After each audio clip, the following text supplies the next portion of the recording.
Техническая документация, был сделан проект, в котором было предусмотрено 4 балки усиления на этой крыше. Но по факту, когда подрядная организация сюда приехала, вместо 4 им было необходимо сделать 11 балок, иначе конструкция крыши уже пришла в негодность. Плюс год назад начало разрушение, и большие пошли протечки по самой крыше, пошло подтопление. Плюс здесь еще только в том году была зарегистрирована пристройка, а ее в проекте не было.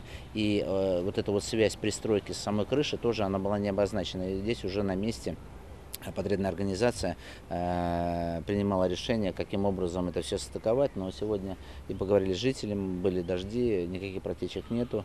Я надеюсь, что после такого усиления, какое они сделали на самой крыше, она еще простоит и 10, и 20, и 30 лет. Следующие работы хотелось бы, чтобы через 2-3 года здесь все-таки начались по фасадной части, по цоколю, и этот дом будет украшением на улице Колхозной.